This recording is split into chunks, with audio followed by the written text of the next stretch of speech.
तो तुम्हारे पिताजी का श्राद्ध भी सफल होगा, और जो तुमने गलतियां की हैं, जबकि गलती कुछ की नहीं है नरसिंह मेहता जी ने, जो तुमने गलतियां की उसमें तुमको क्षमा मिलेगी, तभी तुम्हारे पिताजी का श्राद्ध सफल होगा। सारे नागर ब्राह्मण आएंगे, बोले आप सबको निमंत्रित कर दीजिए, मैं व्यवस्था करूंगा। नरसिंह मेहता सोचे 40-50 लोग आएंगे, लेकिन उन ब्राह्मण देवता ने 400 परिवार निमंत्रित कर दिए। 400 परिवारों में जाकर के ढिंडोरा पीट दिया, नरसिंह मेहता ने भोजन पर बुलाया है। बोले वो क्या खिलाएगा? बोले इससे तभी तो आनंद आएगा, खाने के लिए जाएंगे, नहीं खिला पाएगा तो फिर भरे समाज में फिर उसको गालियां देंगे, फिर उसको सुनाएंगे, और अब की बार तो इसको नगर से ही निकाल देंगे। सब बोले हाँ आनंद आएगा, आनंद आएगा, ऐसा ही करो। नरसिंह मेहता ने जाके पत्नी से कहा 40-50 लोगों की प्रसाद की। बोले कोई व्यवस्था नहीं है, यहाँ 2 लोगों की व्यवस्था नहीं, तुम 40 की बोल रहे हो, एक ही बुला लेते। बोले वो बोले कि सबको बुलाना है, मैं तो बोल आया कि सबको निमंत्रण देना, अब देवी कुछ करो। पत्नी ने कहा वो एक सेठ जी हैं, उनसे जाके थोड़ा कर्जा ले आओ। ठीक है मैं जाता हूँ, बाकी तुम व्यवस्था रखना। बोले हाँ। सेठ जी के पास गए, बोले सेठ जी कुछ व्यवस्था कर दीजिए, हम आपको दे देंगे धीरे धीरे। अच्छा, नरसिंह मेहता कीर्तन करते थे, कीर्तन में कोई कुछ देने का प्रयास करता था तो नरसिंह मेहता जी रखते नहीं थे, कोई दे भी देता था तो तुरंत भंडारा कर देते थे, या फिर कभी कोई देने की इच्छा रखता तो नरसिंह मेहता कहते उनसे हमने इतना लिया है, आप उनको दे आओ, अपने पास नहीं रखते थे। किंचन निष्किंचन।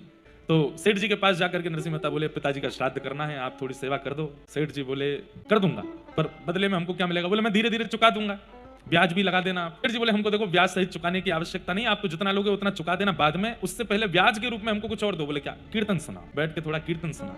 नरसिंह मेहता बोले मैं कीर्तन सुनाने लगा तो फिर मैं उसमें विलीन हो जाऊंगा, तल्लीन हो जाऊंगा, पिताजी का श्राद्ध है, ब्राह्मण देवता आ रहे होंगे। सेठ जी बोले हम आपको हिला देंगे, हम आपको उठा देंगे, आप तो कीर्तन सुना। लिए करताल हाथ में, और जैसे ही कीर्तन गाने, वो हमारी आपकी तरह कीर्तन भजन कथा नहीं सुनते थे। नरसिंह मेहता तो जैसे ही कीर्तन में प्रवेश करते देह की सुध नहीं रहती थी, कहीं और पहुंच जाते थे, फिर किसी को जाके उनको उठाना पड़ता था, तब जाकर के वो सचेत होते थे। हम लोगों को बार बार उठाना पड़ता है कि भाई कथा सुनो, कीर्तन सुनो, भजन करो।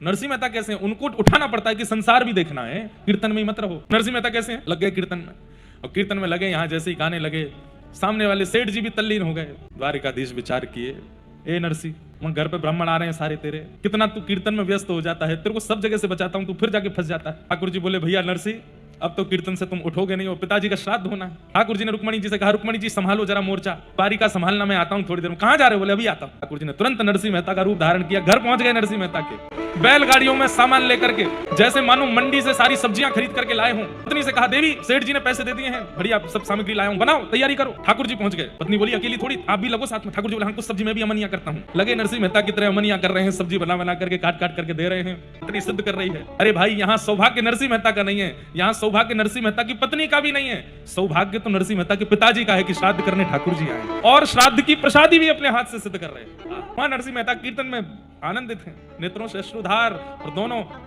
सेठ जी और नरसिंह मेहता नृत्य करके कीर्तन कर रहे हैं। ठाकुर जी ने बढ़िया, इनके बालकों को भी कहीं श्राद्ध खाने की आवश्यकता नहीं है, इसी से ही घर चल जाना है, अब कहीं आने जाने की आवश्यकता नहीं है। घर में इतना धन हो गया कि